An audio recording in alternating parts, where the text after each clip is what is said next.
ಉತ್ಪ್ರೇಕ್ಷೆ ಬೇಡ, ನಿಂಗೆ ಲಕ್ಷಗಟ್ಟಲೆ ಉಳಿತೆ ಅಂತ ಹೇಳಬಾರ್ದು, ವಾಸ್ತವ ಮಾತ್ರ ಮಾತಾಡಬೇಕು. ಕನಿಷ್ಠ ಅಂದ್ರೂ ಕೂಡ 50,000 ರೂಪಾಯಿ, ಇದನ್ನ ಎಲ್ಲರೂ ಕೂಡ ಅನುಸರಿಸ್ಬಿಟ್ರೆ ಭಾರಿ ಒಳ್ಳೆ ಫಾರ್ಮುಲಾ. 50,000 ರೂಪಾಯಿನ ಹೇಗೆ ಸಂಪಾದನೆ ಮಾಡಬಹುದು ಅನ್ನೋದನ್ನ, ಇದಿಷ್ಟು ಬೆಲೆ ಎಷ್ಟಾಗುತ್ತೆ?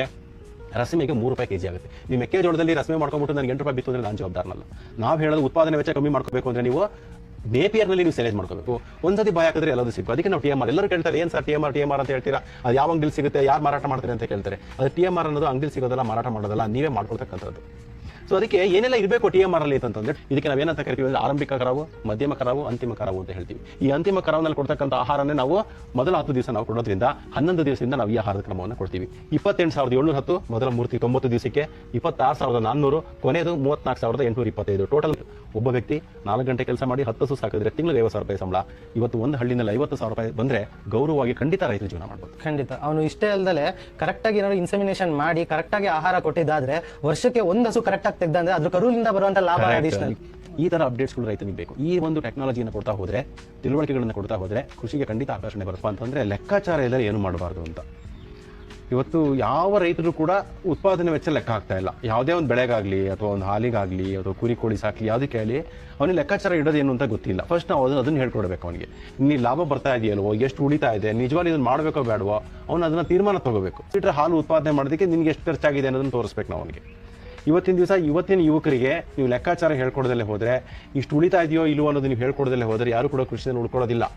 ಯಾಕೆಂದರೆ ಖರ್ಚುಗಳು ಹಂಗಾಗಿದೆ. ನಮಗೆ ನನ್ನ ಮೊಬೈಲಿಗೆ ಕರೆನ್ಸಿ ಹಾಕ್ಸ್ಬೇಕು, ನನ್ನ ಡಿಶ್ಶಿಗೆ ಕರೆನ್ಸಿ ಹಾಕ್ಸ್ಬೇಕು, ನನ್ನ ಗಾಡಿ ಪೆಟ್ರೋಲ್ ಹಾಕ್ಸ್ಬೇಕು, ನಾನು ಏನೇನೋ ಆಸೆಗಳು ಇರ್ತವೆ ಅವನ್ನೆಲ್ಲ ಈಡೇರಿಸ್ಕೋಬೇಕು ಅಂತಂದಾಗ ಹಣದ ಅವಶ್ಯಕತೆ ಇವತ್ತಿನ ದಿವಸ ಇದೆ. ಯಾವಾಗ ಹಣ ಇಲ್ಲ ಅಂತ ಗೊತ್ತಾಗುತ್ತೆ ಕೃಷಿನಲ್ಲಿ, ಯಾರು ಕೂಡ ಉಳಿಯೋದಿಲ್ಲ. ಇಲ್ಲಪ್ಪ ಇದರಲ್ಲೂ ಹಣ ಇದೆ, ನೀನು ಸಂಪಾದನೆ ಮಾಡಬಹುದು ಅನ್ನೋದನ್ನು ನಾವು ತೋರಿಸ್ಕೊಡ್ಬೇಕು. ಅದಕ್ಕೆ ಇದೊಂದು ಸರಳವಾದ ಒಂದು ಲೆಕ್ಕಾಚಾರ ಇದೆ. ಸೊ ನಾವು ಡೈರಿನಲ್ಲಿ ಯಾವ ರೀತಿಯಾಗಿ ನಾನು ಯಾವಾಗಲೂ ಹೇಳ್ತಾ ಇರ್ತೀನಿ ನೋಡಿ, ಇಲ್ಲಿ ನೋಡಿ, 4 ಗಂಟೆ ಕೆಲಸ ಮಾಡಿದ್ರೆ 10 ಹಸುಗಳನ್ನ ಸುಲಭವಾಗಿ ಸಾಕ್ಬೋದು, ತಿಂಗಳಿಗೆ 50,000 ರೂಪಾಯಿ ಸಂಪಾದನೆ ಮಾಡ್ಬೋದು. 50,000 ರೂಪಾಯಿನ ಹೇಗೆ ಸಂಪಾದನೆ ಮಾಡ್ಬೋದು ಅನ್ನೋದನ್ನೇ ಈ ಲೆಕ್ಕಾಚಾರ ಕೊಡ್ಬೋದು. ಏನೇನು ಮಾಡ್ತೀವಿ ನಾವು? ಯಾವಾಗಲೂ ರೆಕಮೆಂಡ್ ಮಾಡೋದು ಸಾಮಾನ್ಯಕ್ಕೆ ರೈತರು ಎಂಥ ಹಸುಗಳನ್ನು ಸಾಕಬೇಕಪ್ಪ ಅಂತಂತಂದರೆ, ಕನಿಷ್ಠ ಸರಾಸರಿ 25 ಲೀಟರ್ ಅಂದರೆ ಕರು ಹಾಕಿದಂಥ ಸಂದರ್ಭದಲ್ಲಿ 25 ಲೀಟರ್ ಹಾಲು ಬರ್ತಕ್ಕಂಥ ಹಸುಗಳನ್ನೇ ಸಾಕಬೇಕು. ಅವನು ಅದಕ್ಕಿಂತ ಕಮ್ಮಿ ಹಾಲು ಕೊಡ್ತಕ್ಕಂಥ ಹಸುಗಳು 5 ಲೀಟ್ರು, 6 ಲೀಟ್ರು, 10 ಲೀಟ್ರು ಒಂದು ದಿನಕ್ಕೆ ಹಾಲು ಕೊಡುತ್ತೆ ಅನ್ನೋಂಥ ಹಸುಗಳನ್ನೇನಾದ್ರು ಸಾಕಿದ್ರೆ ಅವನಿಗೆ ಉತ್ಪಾದನೆ ವೆಚ್ಚ ಜಾಸ್ತಿ ಆಗ್ತಾ ಹೋಗುತ್ತೆ. ಸೊ ಇಲ್ಲ ಅದಕ್ಕೆ ನಾನು ಹೈ ಈಲ್ಡ್ ತೊಗೊಂಬರ್ತೀನಿ, ನಾನು 40 ಲೀಟರ್ ಹಾಲು ಕರೆಯೋದು 50 ಲೀಟರ್ ಹಾಲು ಕರೆಯೋದು ತೊಗೊಂಬರ್ತೀನಿ ಅಂತಂದಾಗ ಅದೇನಾಗುತ್ತೆ ಅಂದರೆ ಡಾಕ್ಟ್ರನ್ನ ಅವನು ಪಕ್ಕದಲ್ಲಿ ಇಟ್ಕೊಂಡಿರ್ಬೇಕಾಗ್ತವನು. ಖರ್ಚು ಜಾಸ್ತಿ ಆಗುತ್ತೆ, ಟೆನ್ಷನ್ ಜಾಸ್ತಿ ಆಗುತ್ತೆ. ನಮ್ಮ ಒಂದು ವಾತಾವರಣಕ್ಕೆ, ಈ ಒಂದು ಪ್ರದೇಶಕ್ಕೆ ಹೋಗ್ತಕ್ಕಂಥ ಹಸುಗಳು ಯಾವುದಪ್ಪ ಅಂದರೆ 25ರಿಂದ 30 ಲೀಟರ್ ಹಾಲು ಕೊಡ್ತಕ್ಕಂಥ ಹಸುಗಳು. ಅವ್ನಿಗೆ ಅದರಲ್ಲಿ ಅಷ್ಟೊಂದು ರಿಸ್ಕ್ ಇರೋದಿಲ್ಲ, ಸುಲಭವಾಗಿ ಅವನು ಸಾಕ್ಬೋದು. ಸೊ ನಾವು 25 ಲೀಟ್ರು ಹಾಲು ಕೊಡ್ತಕ್ಕಂಥ ಕರು ಹಾಕಿದಂಥ 3 ತಿಂಗಳು 25 ಲೀಟರ್ ಹಾಲು ಕೊಡ್ತಕ್ಕಂಥ ಹಸುಗಳಿಗೆ ಆಹಾರದ ಕ್ರಮ ಯಾವ್ಯಾವ ರೀತಿ ಇರಬೇಕು, ಅದಕ್ಕೆ ನಾವೇನು ಹೇಳ್ತೀವಿ TMR ಅಂತ ಹೇಳ್ತೀವಿ. ಅಂದರೆ ಸಂಪೂರ್ಣ ಮಿಶ್ರಿತ ಆಹಾರ ಅಂತ ಅಂದರೆ ಆ ಹಸುವಿಗೆ ಏನೆಲ್ಲ ಪೋಷಕಾಂಶಗಳು ಬೇಕು ಒಂದ್ಸತಿ ಬಾಯಿ ಹಾಕಿದ್ರೆ ಸಿಗಬೇಕು. ಅದಕ್ಕೇನು ಪ್ರೋಟೀನ್ ಬೇಕೋ ಸಿಗಬೇಕು, ಕಾರ್ಬೋಹೈಡ್ರೇಟ್ ಬೇಕೋ ಸಿಗಬೇಕು, ಮಿನರಲ್ಸ್ ಬೇಕೋ ಸಿಗಬೇಕು. ಒಂದ್ಸತಿ ಬಾಯಿ ಹಾಕಿದ್ರೆ ಎಲ್ಲದೂ ಸಿಗಬೇಕು. ಅದಕ್ಕೆ ನಾವು TMR. ಎಲ್ಲರೂ ಕೇಳ್ತಾರೆ, ಏನು ಸರ್ TMR ಅಂತ ಹೇಳ್ತೀರಾ, ಅದು ಯಾವ ಅಂಗಡಿಲಿ ಸಿಗುತ್ತೆ, ಯಾರು ಮಾರಾಟ ಮಾಡ್ತಾರೆ ಅಂತ ಕೇಳ್ತಾರೆ. ಅದು TMR ಅನ್ನೋದು ಅಂಗಡಿಲಿ ಸಿಗೋದಲ್ಲ, ಮಾರಾಟ ಮಾಡೋದಲ್ಲ, ನೀವೇ ಮಾಡ್ಕೊಳ್ತಕ್ಕಂಥದ್ದು.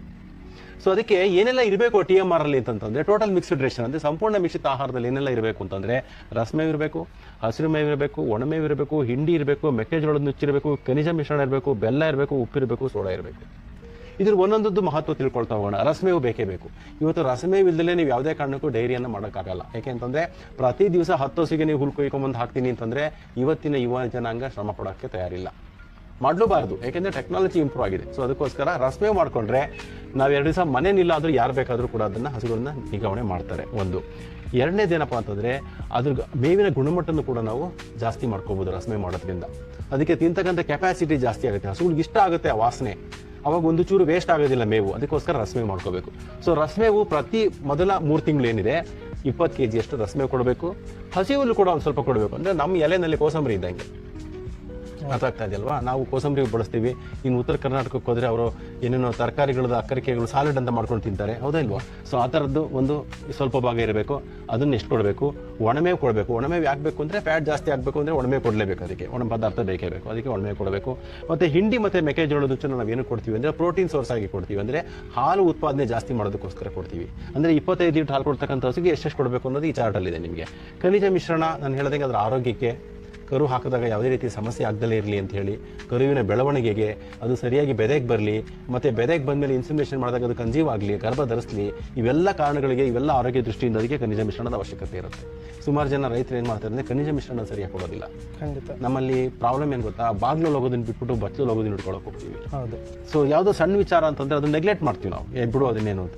ಎಲ್ಲೋ ಬೇರೆ ಕಡೆ ಕೊಚ್ಕೊಂಡು ಹೋಗ್ತಾ ಇರೋದು, ಅದನ್ನು ಉಳಿಸ್ಬೋದಲ್ಲ ಅಂತ ಯೋಚನೆ ಮಾಡ್ತೀವಿ. ಬೇರೆ ಕಡೆ ಕೊಚ್ಕೊಂಡು ಹೋಗ್ತಾ ಇರುತ್ತೆ, ಅದನ್ನು ಉಳಿಸೋದ್ರ ಬಗ್ಗೆ ಯೋಚನೆ ಮಾಡಲ್ಲ.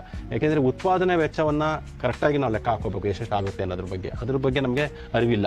ಬೆಲ್ಲ ಕೊಡ್ತೀವಿ ಕಬ್ಬಿಣದ ಅಂಶಕ್ಕೋಸ್ಕರ, ಉಪ್ಪು ಕೊಡ್ತೀವಿ ಅಯೋಡಿನ್ ಬೇಕು ಅದಕ್ಕೆ ಅಂತ ಹೇಳಿ, ಸೋಡಾ ಕೊಡ್ತೀವಿ. ಸೋಡಾ ಕೊಡೋ ಉದ್ದೇಶ ಏನಪ್ಪ ಅಂತಂದರೆ ರಸಮೇವನ್ನ ಸರಿಯಾಗಿ ಜೀರ್ಣ ಆಗಲಿ ಅಂತ. ಇದು ಅಸಿಡಿಕ್ ಇರುತ್ತೆ. ಸೊ ಈ ಸೋಡಾ ಹಾಕೋದ್ರಿಂದ ರಸಮೇವು ಜೀರ್ಣಕ್ರಿಯೆ ಚೆನ್ನಾಗಿ ನಡೆಯುತ್ತೆ ಅಂತ. ಸೊ ಇದಿಷ್ಟು ಅಂಶಗಳು ಇರ್ತಕ್ಕಂಥದ್ದನ್ನೇ TMR ಅಂತ ಹೇಳೋದು. ಎಷ್ಟೆಷ್ಟು ಕೊಡಬೇಕು ಅಂತ ನೋಡೋಣ ಬನ್ನಿ. ಈ ಒಂದು ಚಾರ್ಟಲ್ಲಿ ಇರ್ತಕ್ಕಂಥದ್ದನ್ನು 11ನೇ ದಿವಸದಿಂದ ಪ್ರಾರಂಭ ಮಾಡ್ತೀವಿ. ಮೊದಲ 10 ದಿವಸ ನಾವು ಕೊನೆಯಲ್ಲಿ ಏನು ಕೊಡ್ತೀವಿ ಇದನ್ನು ಕೊಡ್ತೀವಿ ನಾವು. ಅದಕ್ಕೋಸ್ಕರ ಇದನ್ನಲ್ಲಿ 11 ದಿವಸ ಅಂತ ತೊಗೊಂಡಿದ್ದೀವಿ. ಅಂದರೆ 11 ದಿವಸದಷ್ಟೊತ್ತಿಗೆ ಅದ್ರ ಕೆಪಾಸಿಟಿ ಏನಿರುತ್ತೆ ಆ ಒಂದು ರೀಚ್ ಆಗಿರುತ್ತೆ. 25 ಲೀಟ್ರ್ ಕೊಡ್ತಾ, 26 ಲೀಟ್ರ್ ಕೊಡ್ತಾ, 30 ಲೀಟ್ರ್ ಕೊಡ್ತಾ, ಅಲ್ಲಿ ಹೋಗಿರುತ್ತೆ. ಅಲ್ಲಿ ತನಕ ಅದು ಕೊಲೆಸ್ಟ್ರಾಲ್ ಮಿಲ್ಕ್ ಕೊಡ್ತಾ ಇರುತ್ತೆ. ಸೊ ಇಷ್ಟು ಸಾಕು ಅದಕ್ಕೆ ಪೋಷಕಾಂಶಗಳು. ಕೊನೆಯಲ್ಲಿ ಅಂದರೆ ಇದಕ್ಕೆ ನಾವೇನಂತ ಕರಿತೀವಿ ಅಂದರೆ ಆರಂಭಿಕ ಕರಾವು, ಮಧ್ಯಮ ಕರಾವು, ಅಂತಿಮ ಕರಾವು ಅಂತ ಹೇಳ್ತೀವಿ. ಈ ಅಂತಿಮ ಕರಾವಿನಲ್ಲಿ ಕೊಡ್ತಕ್ಕಂಥ ಆಹಾರನೇ ನಾವು ಮೊದಲ 10 ದಿವಸ ನಾವು ಕೊಡೋದ್ರಿಂದ 11 ದಿವಸದಿಂದ ನಾವು ಈ ಆಹಾರದ ಕ್ರಮವನ್ನು ಕೊಡ್ತೀವಿ. 20 kg ರಸಮೇವು, 6 kg ಹಸಿರು ಮೇವು, ಒಣಮೇವು 2 kg, 3.5 kg ಹಿಂಡಿ, ಮೆಕ್ಕೆಜೋಳದ ನುಚ್ಚು 4 kg, ಮತ್ತು ಖನಿಜ ಮಿಶ್ರಣ 100 ಗ್ರಾಮು, ಬೆಲ್ಲ 100 ಗ್ರಾಮು, ಉಪ್ಪು 100 ಗ್ರಾಮು, ಸೋಡಾ 100 ಗ್ರಾಮ್. ಇದಿಷ್ಟು ಕೊಟ್ಟರೆ ಸಾಕು. ಇದಿಷ್ಟಕ್ಕೆ ಬೆಲೆ ಎಷ್ಟಾಗುತ್ತೆ? ರಸಮೇವಿಗೆ 3 ರೂಪಾಯಿ kg ಆಗುತ್ತೆ. ನೀವು ಮೆಕ್ಕೆಜೋಳದಲ್ಲಿ ರಸಮೇವು ಮಾಡ್ಕೊಂಬಿಟ್ಟು ನನಗೆ 8 ರೂಪಾಯಿ ಬಿತ್ತು ಅಂದರೆ ನಾನು ಜವಾಬ್ದಾರನಲ್ಲ. ನಾವು ಹೇಳೋದು ಉತ್ಪಾದನೆ ವೆಚ್ಚ ಕಮ್ಮಿ ಮಾಡ್ಕೋಬೇಕು ಅಂದರೆ ನೀವು ನೇಪಿಯರ್ನಲ್ಲಿ ನೀವು ಸೇಲೇಜ್ ಮಾಡ್ಕೋಬೇಕು. ನೇಪಿಯರ್ನಲ್ಲಿ ಹೆಂಗೆ ಸೇಲೇಜ್ ಮಾಡ್ಕೋಬೇಕು ಅಂತ ನಿಮಗೆ ಗೊತ್ತಾಗಬೇಕು ಅಂದರೆ ಅಕ್ಷಯ ಕಲ್ಪಾಗಿ ನೀವು ತರಬೇತಿಗೆ ಬರಬೇಕು. ನಾವು ತರಬೇತಿನಲ್ಲಿ ಹೇಳ್ಕೊಡ್ತೀವಿ ಹೆಂಗೆ ನೇಪಿಯರ್ನಲ್ಲಿ ನೀವು ಸೇಲೇಜ್ ಮಾಡ್ಕೋಬೋದು ಅಂತ. ಆಕ್ಚುಲಿ ಇದು 2 ರೂಪಾಯಿ 68 ಪೈಸೆ ಅಷ್ಟೇ ಖರ್ಚಾಗೋದು. ನಾನು 3 ರೂಪಾಯಿ ರೌಂಡ್ ಫಿಗರ್ ಮಾಡಿದ್ದೀನಿ. ನಮ್ಮ ಪ್ರಕಾರ, ನಮ್ಮ ಅಧ್ಯಯನದ ಪ್ರಕಾರ 2 ರೂಪಾಯಿ 68 ಪೈಸೆ ಖರ್ಚಾಗುತ್ತೆ. ರೌಂಡ್ ಫಿಗರ್ ಮಾಡಿ 3 ರೂಪಾಯಿ ಅಂತ ಮಾಡೋದು 60 ರೂಪಾಯಿ ಬೀಳುತ್ತೆ ಪ್ರತಿ ಒಂದು ದಿವಸಕ್ಕೆ. ಎಷ್ಟೋ ಜನ ರೈತರಿಗೆ ಗೊತ್ತಿಲ್ಲ ನೇಪಿಯರಿಂದ ನಾವು ಸೈಲೇಜ್ ಮಾಡಬಹುದು, ಇನ್ನು ಮೆಕ್ಕೆಜೋಳದಿಂದ ಮಾತ್ರ ಮಾಡಬಹುದು ಅಂತ ತಿಳ್ಕೊಂಡಿರ. ಆದ್ರೆ ಮೆಕ್ಕೆಜೋಳದಿಂದ 2 ದುಷ್ಪರಿಣಾಮಗಳಿದಾವೆ ಮೆಕ್ಕೆಜೋಳದಿಂದ ಸೈಲೇಜ್ ಮಾಡೋದ್ರಿಂದ. ಒಂದು, ಅದ್ರ ಬೆಲೆ, ಉತ್ಪಾದನೆ ವೆಚ್ಚ ಜಾಸ್ತಿ ಆಗುತ್ತೆ. ಖಂಡಿತ. ಎರಡನೇದು ಇನ್ನೊಂದು ಏನಪ್ಪಾ ಅಂದ್ರೆ, ಅದಕ್ಕೆ ಇವತ್ತು ರಾಸಾಯನಿಕ ಸಿಂಪರಣೆ ಮಾಡದಲ್ಲೇ ಹೋದ್ರೆ ಮೆಕ್ಕೆಜೋಳ ಬರ್ತಾ ಇಲ್ಲ. ನೀವು ಮೆಕ್ಕೆಜೋಳದಿಂದ ಹಾಕ್ತಕ್ಕಂಥ ಮೇವಿಂದ ಯಾವುದೇ ಕಾರಣಕ್ಕೂ ನೀವು ಸಾವಯವ ಹಾಲನ್ನ ಉತ್ಪಾದನೆ ಮಾಡೋದಕ್ಕಾಗೋದಿಲ್ಲ. ಸೊ ಅದಕ್ಕೋಸ್ಕರ ಆಮೇಲೆ ಖರ್ಚು ಜಾಸ್ತಿ ಆಗುತ್ತೆ ಬಹಳ ಬಹುತೇಕವಾಗಿ. ಅದಕ್ಕೋಸ್ಕರ ಅವನು ಮೆಕ್ಕೆಜೋಳ ಬಿಟ್ಬಿಟ್ಟು ನೇಪಿಯರಿಗೆ ಬರಬೇಕು. ಆವಾಗ ಅದರಲ್ಲಿ ಅವನಿಗೆ 3 ರೂಪಾಯಿ ವರ್ಕೌಟ್ ಆಗುತ್ತೆ. ಸೊ ಇನ್ನೊಂದು ಚಿಕ್ಕದೊಂದು ಇಲ್ಲೊಂದು ಕ್ಯಾಲ್ಕುಲೇಷನ್ ಮಾಡ್ಬಿಡ್ತೀನಿ ನೋಡಿ, ನಿಮಗೆ ಅರ್ಥ ಆಗಲಿ ತಂದ್ಬಿಟ್ಟು ಅಂತ. ಸೊ ಮೆಕ್ಕೆಜೋಳದಲ್ಲಿ ನಾವು ಸೈಲೇಜ್ ಮಾಡಿದ್ರೆ 8 ರೂಪಾಯಿ ಬೀಳುತ್ತೆ ಮೆಕ್ಕೆಜೋಳದಲ್ಲಿ. ಅದೇ ನೀವು ನೇಪಿಯರಲ್ಲಿ ಮಾಡಿದ್ರೆ ನಿಮಗೆ 3 ರೂಪಾಯಿ ಬೀಳುತ್ತೆ. ವ್ಯತ್ಯಾಸ ಎಷ್ಟಾಯಿತು? 5 ರೂಪಾಯಿ ಆಯಿತು. ಹೌದಾ? ಖಂಡಿತ. ಒಂದು ಹಸುಗೆ ದಿನಕ್ಕೆ 20 kg ಬೇಕು. ನನ್ನ ಮನೆಯಲ್ಲಿ 10 ಹಸುಗಳಿದೆ. ದಿನಕ್ಕೆ 200 kg ಬೇಕು. 200 kgಯಿಂದ ನಾನು 5 ರೂಪಾಯಿ ಉಳಿಸಿದ್ರೆ ಎಷ್ಟಾಗುತ್ತೆ ನನಗೆ? 1,000 ರೂಪಾಯಿ ದುಡ್ಡು ಉಳಿತು. ಒಂದು ತಿಂಗಳಿಗೆ ಎಷ್ಟಾಯಿತು? 30,000 ರೂಪಾಯಿ ದುಡ್ಡು ಉಳಿತು. ಇದು ಯಾರಿಗೂ ಗೊತ್ತಾಗೋದೇ ಇಲ್ಲ. ಖಂಡಿತ. Simple calculation. ನೀವು ಮೆಕ್ಕೆಜೋಳ ಬಿಟ್ಬಿಟ್ಟು ನೇಪಿಯರ್ಗೆ ಹೋದ್ರೆ 30,000 ರೂಪಾಯಿ ದುಡ್ಡು ಉಳಿಯುತ್ತೆ. ನೀವು ದುಡಿಯೋದೇ ಬೇಡ, ಉಳಿತಾಯ 30,000 ರೂಪಾಯಿ ಆಗುತ್ತೆ. ಏನು 30,000 ರೂಪಾಯಿ ಅಂದರೆ ಇವತ್ತಿನ ದಿವಸ ಒಂದು ಹಳ್ಳಿನಲ್ಲಿ ಗೌರವವಾಗಿ ಜೀವನ ಮಾಡ್ಬೋದು. ಒಬ್ಬ ರೈತನಿಗೆ 30,000 ರೂಪಾಯಿ ತಿಂಗಳು ಆದಾಯ ಬರ್ತಾ ಇದೆ ಅಂತಂದ್ರೆ ಹುಡುಗಾಟದ ಮಾತಲ್ಲ ಇದು. ಅದೇ ಥರ ಇಲ್ಲಿ ಒಣಮೇವು ಬಂದರೂ ಅಷ್ಟೇನೆ. ನಾವೇನು ಹೇಳ್ತೀವಿ? BNH 14 ಬೆಳ್ಕೊಳ್ರಿ, ಅದರಲ್ಲೂ ಒಣಮೇವು ಮಾಡ್ಕೊಳ್ಳಿ ಅಂತ ಹೇಳ್ತೀವಿ. 4 ರೂಪಾಯಿ 1 kg ಬೀಳುತ್ತೆ. ಅದೇ ನೀವು ರಾಗಿ ಹುಲ್ ಬೆಳೆಸಿದ್ರೆ 8 ರೂಪಾಯಿಂದ 10 ರೂಪಾಯಿ ಬೀಳುತ್ತೆ ನಿಮಗೆ 1 kgಗೆ. ಸೊ ಇಲ್ಲೂ 6 ರೂಪಾಯಿ ಉಳಿಯುತ್ತೆ. ಸೊ ಇಲ್ಲಿ ನಿಮ್ಗೆ 2 kg ಉಳಿದ್ರು ಕೂಡ ನಿಮ್ಗೆ ಎಷ್ಟಾಯಿತು? 12 ರೂಪಾಯಿ ದುಡ್ಡು ಉಳಿತು ನಿಮಗೆ. 12 ರೂಪಾಯಿ ದುಡ್ಡು ಉಳಿತು ಅಂತಂದ್ರೆ ತಿಂಗಳಿಗೆ ಎಷ್ಟಾಯ್ತು? ನಿಮ್ಗೆ ಸರಾಸರಿ ತಗೊಂಡ್ರೆ ನಿಮ್ಗೆ 5 kg ಬೇಕು, 3 ರಿಂದ 4 kg ಬೇಕು ನಿಮಗೆ. ಸೊ ಇದರೊಂದು 5-6 ಸಾವಿರ ರೂಪಾಯಿ, 30-35 ಸಾವಿರ ರೂಪಾಯಿ ನಾವು ಮೇವಿನಲ್ಲೇ ಉಳಿಸ್ಬೋದು ಈ ಒಂದು ರೀತಿಯ ಆಹಾರ ಪದ್ಧತಿಯನ್ನು ನೀವು ಅನುಸರಿಸಿದ್ರೆ. ಓಕೆ. ಅದೇ ಥರ ಈಗ ಮಧ್ಯಮ ಕರಾವಿಗೆ ಬರೋಣ. ಮಧ್ಯಮ ಕರಾವಿನಲ್ಲಿ ಏನೇನು ಎಷ್ಟೆಷ್ಟು ಬೇಕಾಗುತ್ತೆ ಅಂತ ಬರೆದಿದ್ದೀನಿ. ಅದಕ್ಕೆ ಎಷ್ಟೆಷ್ಟು ನಿಮಗೆ ವೆಚ್ಚ ತಗಲುತ್ತೆ ಅಂತಲೂ ಕೂಡ ಹೇಳಿದ್ದೀನಿ. ಅಂತಿಮ ಕರಾವಿನಲ್ಲಿ ಎಷ್ಟೆಷ್ಟು ಬೇಕಾಗುತ್ತೆ. ಇಲ್ಲಿ ಏನು ಮಾಡ್ತೀವಿ ಅಂತಂದರೆ, ಈ ಪ್ರೋಟೀನ್ ಇದೆಯಲ್ಲ ಇದನ್ನು ಮಾತ್ರ ಕಮ್ಮಿ ಮಾಡ್ತಾ ಬರ್ತೀವಿ. ನೀವು ಗಮನಿಸ್ಬೋದು. ಯಾಕೆ ಅಂತಂದರೆ ಪ್ರೋಟೀನೇ ಹಾಲಿನ ಉತ್ಪಾದನೆಗೆ ಮೂಲ ಕಾರಣ. ಹಾಲಿನ ಉತ್ಪಾದನೆ ಕಮ್ಮಿ ಆದಂಗೆ ನಾವು ಪ್ರೋಟೀನ್ನ ಕಮ್ಮಿ ಮಾಡ್ತಾ ಬರ್ತೀವಿ. ಆವಾಗ ನಮ್ಮದು ಉತ್ಪಾದನೆ ವೆಚ್ಚ ಅದ್ರದ್ದು ಏನು ಕಾಸ್ಟ್ ಇದೆ ಅದು ಕಮ್ಮಿ ಆಗ್ತಾ ಬರುತ್ತೆ. ಓಕೆ. ಸೊ ಇದನ್ನೆಲ್ಲ ಟೋಟಲ್ ಮಾಡಿದ್ರೆ 319 ರೂಪಾಯಿ ಬೀಳುತ್ತೆ ಒಂದು ದಿನಕ್ಕೆ. ಇಂಟು 90 ದಿವಸ ಮಾಡಬೇಕು. ಯಾಕೆಂದರೆ 11ರಿಂದ 100 ದಿವಸ ತನಕ ನಾವಿಲ್ಲಿ ಕೊಡ್ತಾ ಇರೋದು. ಇಂಟು 90 ಮಾಡಿದ್ರೆ ನಮಗೆ 28,710 ರೂಪಾಯಿ ಆಯಿತು 90 ದಿವಸಕ್ಕೆ. ನೆಕ್ಸ್ಟು 101ರಿಂದ 200 ದಿವಸ ತನಕ ಆಹಾರ ಯಾವ ರೀತಿ ಕೊಡ್ತೀವಿ ಅಂತ. ಸೊ ಇದನ್ನ ಕೊಟ್ಟಾಗ ಏನಾಗುತ್ತೆ? 264 ರೂಪಾಯಿ ಬೀಳುತ್ತೆ ನಮಗೆ ಖರ್ಚು. ಸೊ ಅದನ್ನು ನಾವು 100 ದಿವಸದಿಂದ ನಾವು ಗುಣಿಸಿದಾಗ ಏನಾಗುತ್ತೆ? 26,400 ರೂಪಾಯಿ ಆಗುತ್ತೆ. ಅದೇ ತರ ಅಂತಿಮ ಖರಾಬಿಗೆ ಬಂದಾಗ ಏನಾಗುತ್ತೆ, ಇಲ್ಲಿ ನಮಗೆ 199 ರೂಪಾಯಿ ಒಂದು ದಿನದ ಆಹಾರದ ಖರ್ಚು ಬೀಳುತ್ತೆ.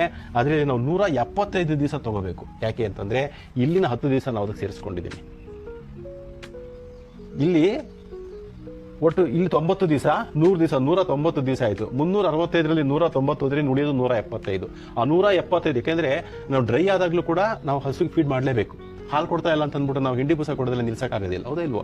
ಸೊ ಅದಕ್ಕೋಸ್ಕರ 175ರಿಂದ ಗುಣಿಸಿದಾಗ 34,825 ರೂಪಾಯಿ ಆಗುತ್ತೆ. ಇದು ಒಂದು ವರ್ಷದ ಆಹಾರದ ಖರ್ಚು. ಯಾವ ಹಸುಗೆ? ಕರು ಹಾಕಿದ ಪ್ರಾರಂಭದಲ್ಲಿ 25 ಲೀಟರ್ ಹಾಲು ಕೊಡ್ತಾ ಇರ್ತಕ್ಕಂಥ ಹಸುಗೆ.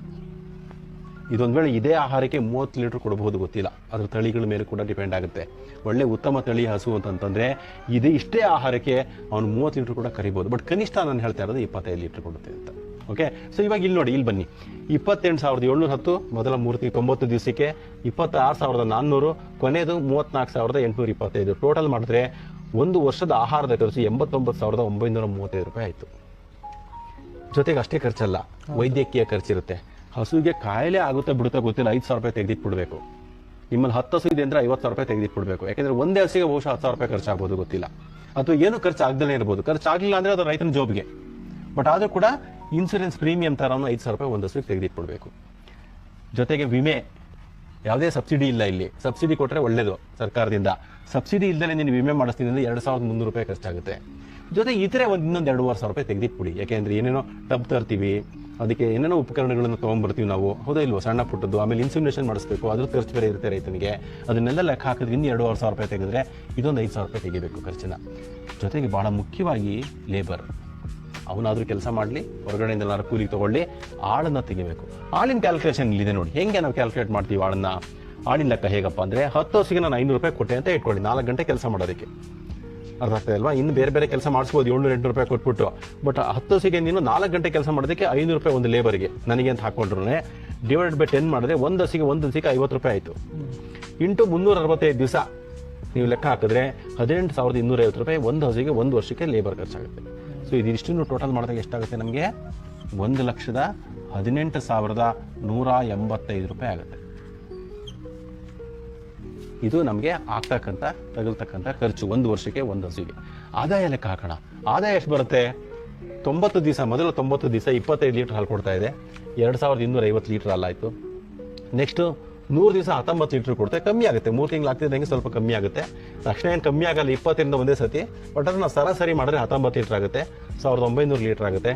ನೆಕ್ಸ್ಟ್ ಏನಪ್ಪ ಅಂದ್ರೆ ಬರೀ 9 ಲೀಟರ್ ಬರುತ್ತೆ. ಬೆಳಗ್ಗೆ ಒಂದು 4, ಸಾಯಂಕಾಲ ಒಂದು 5 ಈ ಥರ ಹಾಲು ಕೊಡ್ತಾ ಇರುತ್ತೆ. ಅದು 9 ಲೀಟರ್ ಒಂದು ದಿವಸಕ್ಕೆ ಅಂತ ಸರಾಸರಿ ಇಟ್ಕೊಂಡ್ರೆ 110 ದಿವಸ ತಗೋಬೇಕು. ಯಾಕೆಂತಂದರೆ 65 ದಿವಸ ಇಲ್ಲಿ ಅದಕ್ಕೆ ಡ್ರೈ ಪೀರಿಯಡ್. ಸೊ ನಮಗೆ ಮಿಲ್ಕಿಂಗ್ ಡೇಸು ಟೋಟಲ್ 300 ಡೇಸ್ ನಮಗೆ ಮಿಲ್ಕಿಂಗ್ ಡೇಸು. ಅಲ್ಲಿಗೆ 110 ದಿವಸ ನಾವು ತೊಗೊಂಡ್ರೆ 990 ಲೀಟರ್ ಹಾಲಾಯಿತು. ಟೋಟಲ್ ಮಾಡಿದ್ರೆ ಒಂದು ಲ್ಯಾಕ್ಟೇಷನಲ್ಲಿ ಕನಿಷ್ಠ ಇದು 5,140 ಲೀಟ್ರು. ಸರಾಸರಿ 37, ಅಕ್ಷಯಕಲ್ಪದಲ್ಲಿ 38 ರೂಪಾಯಿ ಇದೆ ಸರಾಸರಿ ರೇಟು. ನಾವು 37 ರೂಪಾಯಿ ಅಂತ ಇಟ್ಕೊಂಡ್ರು ಕೂಡ 1,90,180 ರೂಪಾಯಿ ದುಡ್ಡಾಯಿತು ಒಟ್ಟು ನಮ್ಮ ಆದಾಯ. ಇದನ್ನು ನಾವು ಬಂದಿರತಕ್ಕಂಥ ಖರ್ಚನ್ನು ಕಳೆದ್ರೆ 71,995 ರೂಪಾಯಿ ಆಗುತ್ತೆ. ಒಂದು ಹಸುವಿಂದ ಒಂದು ವರ್ಷಕ್ಕೆ ಬರ್ತಕ್ಕಂಥ ಆದಾಯ ಇದೆ. ಇದನ್ನು ನೀವು 12ರಿಂದ ಭಾಗಿಸಿರಿ, ಅಲ್ಲಿಗೆ ಒಂದು ತಿಂಗಳಿಗೆ 5,999 ರೂಪಾಯಿ ಆಯಿತು. ಇಂಟು 10 ಹಸುಗಳಿದೆ ನನ್ನ ಹತ್ರ. ನಾನು ಇದರಲ್ಲಿ ಡ್ರೈ ಪೀರಿಯಡ್ಗೂ ಬರ್ತಿರತಕ್ಕಂಥ ಸರಾಸರಿ ಆದಾಯ ಹೇಳ್ತಾ ಇರೋದು. ಇಂಟು 10 ಮಾಡಿದ್ರೆ 59,990 ರೂಪಾಯಿ. ಬಟ್ ನಾನು ಹೇಳಿದ್ದೆಷ್ಟು? ಒಬ್ಬ ವ್ಯಕ್ತಿ 4 ಗಂಟೆ ಕೆಲಸ ಮಾಡಿದ್ರೆ 10 ಹಸು ಸಾಕಿದ್ರೆ 50,000 ರೂಪಾಯಿ ಅಂತ. ಬಟ್ ಇಲ್ಲಿ ಸಿಗ್ತಾ ಇರೋದು 59,000 ರೂಪಾಯಿ. ಇನ್ನೂ 9,990 ರೂಪಾಯಿ. 10,000 ರೂಪಾಯಿ ನೀವು ಕಳೆದ್ರೂ ಕೂಡ 50,000 ರೂಪಾಯಿ ಮಿನಿಮಮ್ ಉಳಿಯುತ್ತೆ ರೈತ. ಖಂಡಿತ. ಅವನು ಎಕ್ಸಾಗರೇಟ್ ಮಾಡಬಾರ್ದು ನಾವು. ಉತ್ಪ್ರೇಕ್ಷೆ ಬೇಡ, ನಿಂಗೆ ಲಕ್ಷಗಟ್ಟಲೆ ಉಳಿಯುತ್ತೆ ಅಂತ ಹೇಳ್ಬಾರ್ದು. ವಾಸ್ತವ ಮಾತ್ರ ಮಾತಾಡಬೇಕು. ಕನಿಷ್ಠ ಅಂದ್ರೂ ಕೂಡ 50,000 ರೂಪಾಯಿ. ಇದನ್ನ ಎಲ್ಲರೂ ಕೂಡ ಅನುಸರಿಸ್ಬಿಟ್ರೆ ಭಾರಿ ಒಳ್ಳೆ ಫಾರ್ಮುಲಾ ಇದು. ಒಬ್ಬ ವ್ಯಕ್ತಿ 4 ಗಂಟೆ ಕೆಲಸ ಮಾಡಿ 10 ಹಸು ಸಾಕಿದ್ರೆ ತಿಂಗಳಿಗೆ 50,000 ರೂಪಾಯಿ ಸಂಬಳ. ಇವತ್ತು ಒಂದು ಹಳ್ಳಿನಲ್ಲಿ 50,000 ರೂಪಾಯಿ ಬಂದ್ರೆ ಗೌರವವಾಗಿ ಖಂಡಿತ ರೈತರು ಜೀವನ ಮಾಡ್ಬೋದು. ಖಂಡಿತ. ಅವನು ಇಷ್ಟೇ ಅಲ್ಲದೆ ಕರೆಕ್ಟಾಗಿ ಏನಾದ್ರು ಇನ್ಸೆಮಿನೇಷನ್ ಮಾಡಿ ಕರೆಕ್ಟಾಗಿ ಆಹಾರ ಕೊಟ್ಟಿದ್ದಾದ್ರೆ ವರ್ಷಕ್ಕೆ ಒಂದು ಹಸು ಕರೆಕ್ಟಾಗಿ ತೆಗ್ದಂದ್ರೆ ಅದ್ರ ಕರುವಿನಿಂದ ಬರುವಂತ ಲಾಭ ಅಡಿಷನಲ್. ಕೇಳ್ತಾರೆ ಜನ, ಸರ್ ಹಾಲಿನ ಇಲ್ಲಿ ಕಳಿಲೇ ಇಲ್ಲ, ನೀವು ಕರುಗೆ ಹಾಕೋದು ಅಂತಾರೆ. ಹೌದು, 25 ಲೀಟರ್ ಹಾಲು ಹೇಳ್ಬಿಟ್ರಲ್ಲ, ಕರುಗೆ ಹಾಲು ಕುಡಿಸ್ಬೇಕಲ್ಲ ಅಂತಾನೆ. ಆಯ್ತಪ್ಪ, ನಾನು ಕರುಗನ್ನ ಕೊಡ್ತಕ್ಕಂಥ ಹಾಲನ್ನ ಕಳಿತೀನಿ, ಕರುವಿಂದ ಬರ್ತಕ್ಕಂಥ ಲಾಭ ಇದಕ್ಕೆ ಸೇರಿಸ್ತೀನಿ ಅಂತೀನಿ. ಖಂಡಿತ ಅದನ್ನ ಲೆಕ್ಕ ಹಾಕಬಾರ್ದು. ಯಾಕೆಂದ್ರೆ ನಮ್ಗೆ ಎಂಪ್ಲಾಯೀಸ್ಗೆಲ್ಲ PF ಬಿಸ್ನೆಸ್ ತಾನೇ ಇದು ನಾವು ಮಾಡ್ತಾ ಇರೋದು, PF ಇದ್ದಂಗೆ. ಈಗ ನನ್ನ ಸ್ಯಾಲ್ರಿನಲ್ಲೇ ಕಟ್ ಮಾಡ್ಬಿಟ್ಟು PF ಅಮೌಂಟ್ ಡಿಡಕ್ಟ್ ಮಾಡ್ತಾರೆ. ನನ್ನ ರಿಟೈರ್ಡ್ ಆದಾಗಲೂ ಅಥವಾ ನನ್ನ ಇಲ್ಲಿ ಬಿಟ್ಟು ಹೋದಾಗಲೂ ನನ್ನ PF ಅಮೌಂಟ್ ನನ್ನ ಅಕೌಂಟಿಗೆ ಬರುತ್ತೆ, ಹೌದಾ ಇಲ್ಲ, ಒಂದು ಲಂಸಮ್ ಆಗಿ. ಅದೇ ತರ ಇಲ್ಲಿ ಅವ್ನ ಉತ್ಪಾದನೆ ಏನಿರುತ್ತೆ, ಹಾಲಿನ ಉತ್ಪಾದನೆ ಅವ್ನು ಇನ್ವೆಸ್ಟ್ ಮಾಡ್ತಾನೆ ಕರು ಮೇಲೆ. ಸೊ ಅವಾಗ ಏನಾಗುತ್ತೆ, ಅವ್ನಿಗೆ ವರ್ಷದ ಒಂದು ಕರು, ನಮಗೆ ಕರು ಸಾಕಾಣಿಕೆ ನಲ್ಲಿ ಹೇಳ್ತೀವಿ. ಸೊ ನಮ್ಮ ಡಾಕ್ಟರ್ ಹೇಳ್ತಾರೆ 19 ತಿಂಗಳಿಗೆ ಅದು ಹಸು ಆಗ್ಬಿಡ್ಬೇಕು ಅಂತ. ಹೌದು, 6 ರಿಂದ 7 ತಿಂಗಳಿಗೆ ಅದು ಈಟಿಗೆ ಬರುತ್ತೆ. 8 ರಿಂದ 9 ತಿಂಗಳು ತಪ್ಪ 10 ತಿಂಗಳಿಗೆ ನೀವೇನಾದ್ರು ಸೆಮನ್ ಕೊಡಿಸಿದ್ರೆ 19ನೇ ತಿಂಗಳದ ಕರು ಹಾಕಿದ ಹಸು ಆಗಿರ್ಬೇಕು ಅಂತ. ಇಡೀ ಪ್ರಪಂಚದಲ್ಲಿ ನಿಮ್ಮ RD ದುಡ್ಡು 2 ವರ್ಷಕ್ಕೆ ಡಬಲ್ ಆಗೋದು ಇದು ಒಂದೇ ಕಡೆ. 2 ವರ್ಷ 19 ತಿಂಗಳಿಗೆ ಡಬಲ್ ಆಗುತ್ತೆ. ಯಾಕೆಂದ್ರೆ 50 ರಿಂದ 60 ಸಾವಿರ ರೂಪಾಯಿ ಖರ್ಚು ಮಾಡ್ಬೇಕಾಗುತ್ತೆ. ಸೊ ಕನಿಷ್ಠ ಅಂದ್ರೆ ಕೂಡ 1,20,000 ರೂಪಾಯಿ ಅದು ಹೋಗುತ್ತೆ. ಸೊ ಅದು ಅವನು ಅಡಿಷನಲ್ ಇನ್ಕಮ್, ಅದು ಅವ್ನಿಗೆ ಸಿಗ್ತಕ್ಕಂಥ ಬೋನಸ್. ಅದು ಅದಕ್ಕೆ ಇದಕ್ಕೆ ತರಬೇಡಿ. ಬರೀ ಹಾಲಿನಿಂದ ಸಿಗ್ತಕ್ಕಂಥದ್ದು ಮಾತ್ರ ನಾನು ಹೇಳ್ತಾ ಇದ್ದೀನಿ, ತಿಂಗಳಿಗೆ 50,000 ರೂಪಾಯಿ. ಖಂಡಿತ ಆ ಕರು ಬಗ್ಗೆ ರೈತ ಮಾಹಿತಿನೇ ಗೊತ್ತಿಲ್ಲ ಅವ್ನಿಗೆ, ಅದನ್ನ ಹೇಗೆ ಸಾಕಾಣಿಕೆ ಮಾಡ್ಬೇಕು, ಅದಕ್ಕೆ ಎಷ್ಟು ಪೌಷ್ಟಿಕಾಂಶಗಳನ್ನ ಕೊಡಬೇಕು, ಅದ್ರಲ್ಲೇ ಒಂದು ರೀತಿ ಲಾಸ್ ಆಗ್ತಾ ಇರೋದು. ಹೌದು, ಕರು ಸಾಕಾಣಿಕೆ ಬಗ್ಗೆ ತಿಳ್ಕೊಳ್ಳೋದು ತುಂಬಾ ಇದೆ. ನಾವೆಲ್ಲ ಉಲ್ಟಾ ಮಾಡ್ತಾ ಇದೀವಿ ನೋಡಿ. ನಾವ್ ಏನಾಗಿದೆ ಅಂತಂದ್ರೆ, ನಾನು ಯಾವಾಗ್ಲೂ ಹೇಳೋದೇನ್ ಗೊತ್ತಾ, ನಮ್ಮಲ್ಲಿ ಅಪ್ಡೇಟ್ಸ್ ಆಗಿಲ್ಲ ಕೃಷಿನಲ್ಲಿ. ಎಸ್ಪೆಷಲಿ ನಾನು ಹಾಕೊಳ್ಳೋ ಬಟ್ಟೆನಲ್ಲಿ ಅಪ್ಡೇಟ್ ಆಗಿದೆ. ಮುಂಚೆ ಎಲ್ಲ ಬ್ಲಾಕ್ ಬೋರ್ಡ್ ಯೂಸ್ ಮಾಡ್ತಾ ಇದ್ವಿ, ಈಗೆಲ್ಲ ವೈಟ್ ಬೋರ್ಡ್ ಯೂಸ್ ಮಾಡ್ತಾ ಇದ್ವಿ, ಅಪ್ಡೇಟ್ ಆಗಿದ್ದೀವಿ. ಉಪಯೋಗಿಸೋ ವೆಹಿಕಲ್ ಅಲ್ಲಿ ಅಪ್ಡೇಟ್ ಆಗಿದ್ದೀವಿ, ಮನೆ ಕಟ್ಟೋದ್ರಲ್ಲಿ ಅಪ್ಡೇಟ್ ಆಗಿದ್ದೀವಿ, ಹೌದಾ ಇಲ್ವಾ? ಎಲ್ಲದ್ರಲ್ಲೂ ಅಪ್ಡೇಟ್ ಆಗಿದೆ. ಮೊಬೈಲ್ ಅಲ್ಲಿ ಅಪ್ಡೇಟ್ ಫರ್ಮೇರ್ ಅಪ್ಡೇಟ್ ಮಾಡ್ಕೊಳ್ತಾ ಇರ್ತೀವಿ. ಆದ್ರೆ ನಮ್ಮ ಕೊಟ್ಟಿಗೆಗಳನ್ನು ನೋಡಿದ್ರೆ, ನಮ್ಮ ತಾತನ ಕಾಲದಲ್ಲಿ ಹೆಂಗಿತ್ತು, ಇವತ್ತು ಅದೇ ತರ ಕೊಟ್ಟಿಗೆ ಇದೆ. ಅದು ವೈಜ್ಞಾನಿಕವಾಗಿ ಬೇಕೋ ಬೇಡವೋ ಅಂತ ಆಲೋಚನೆ ಮಾಡಿಲ್ಲ ನಾವು. ಸೊ ಕರುನ ಯಾವ ರೀತಿ ಸಾಕ್ಬೇಕು ಅನ್ನೋದ್ರ ಬಗ್ಗೆ ಅಪ್ಡೇಷನ್ ಇಲ್ಲ. ಹಸುಗಳಿಗೆ TMR ಕೊಡಬೇಕು ಅನ್ನೋದ್ರ ಬಗ್ಗೆ ಅಪ್ಡೇಷನ್ ಇಲ್ಲ. ನಿಜ ಹೇಳ್ತೀನಿ, 10 ರಿಂದ 15 ವರ್ಷದ ಹಿಂದೆ ಸೈಲೇಜ್ ಮಾಡಿ ಹಸುಗಳನ್ನ ಸಾಕ್ಬೋದು ಅನ್ನೋ ಪರಿಕಲ್ಪನೆ ರೈತರಿಗೆ ಇರಲಿಲ್ಲ. ಪ್ರತಿ ದಿವಸ ಮೇವು ಕುಯ್ದು ಹಾಕ್ಬೇಕು ಅಂತಲೇ ಅವರಲ್ಲಿ ಇದ್ದಿದ್ದು, ಹೌದಾ ಇಲ್ವೋ? ಈಗ TMR ಬಂದಿದೆ. TMR ಮಾಡಿ ನಾವು ಹಸುಗಳನ್ನ ಸುಲಭವಾಗಿ ಸಾಕ್ಬೋದು ಅನ್ನೋದ್ರ ಬಗ್ಗೆ ಗೊತ್ತಿಲ್ಲ. ಪ್ಯಾಡಕ್ ಮಾಡ್ಕೊಂಡು ಹಸುಗಳನ್ನ ಹೆಂಗ್ ಸಾಕ್ಬೋದು ಅನ್ನೋದ್ರ ಬಗ್ಗೆ ಗೊತ್ತಿರಲಿಲ್ಲ. ಈ ತರ ಅಪ್ಡೇಟ್ಸ್ಗಳು ರೈತನಿಗೆ ಬೇಕು. ಈ ಒಂದು ಟೆಕ್ನಾಲಜಿಯನ್ನು ಕೊಡ್ತಾ ಹೋದ್ರೆ, ತಿಳುವಳಿಕೆಗಳನ್ನ ಕೊಡ್ತಾ ಹೋದ್ರೆ, ಕೃಷಿಗೆ ಖಂಡಿತ ಆಕರ್ಷಣೆ ಬರುತ್ತೆ, ಖಂಡಿತ ಕೃಷಿಗೆ ಒಂದು ಗೌರವ ಸಿಗುತ್ತೆ.